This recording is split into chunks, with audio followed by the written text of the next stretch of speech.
Stir natin, tapos lagyan na natin coffee. Equivalent ng 20 grams pa lang ginagawa dito. Medium grind size ang coffee beans. Strong Bold Dream of Coffee, Vietnamese Premium Coffee. Yan, lagyan na natin lahat 20 grams of coffee grind size na Strong Bold Dream of Vietnamese Premium Coffee. Tapos, siyempre, lalagyan natin siya ng hot water. First pala, maglalagay tayo ng 1 ounce equivalent of 30 ml of hot water. Purpose nito for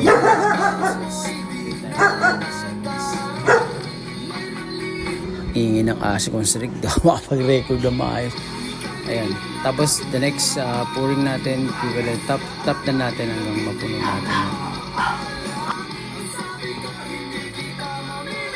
At yan ang ating Vietnamese coffee made of Vietnamese bean filter. Ito nga pala niregalo sa akin din Sir Joseph, yung taga Vietnam. So shoutout sa iyo, Sir Joseph. Next natin, condensed milk. Ayan, lagay tayo ng condensed milk. Tapos lagay tayo ng egg yolk. Kukunin lang natin yolk ng egg, yung kulay dilaw, tapos i-mix well lang natin. Wala pala akong frother, whisk. So ginamit ko talaga ito, manually whisk. Hopefully makapag-create ako ng napakaganda, pero tignan natin kung ano magiging resulta. Pero at least nagawa naman natin yung parang yan. Whisk lang ng whisk. Kumbaga sa Tagalog, batiin mo lang yung itlog na may condense.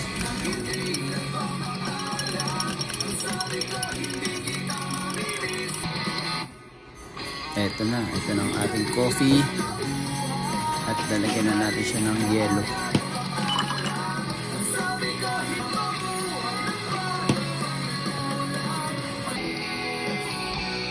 Ayan, tingnan natin.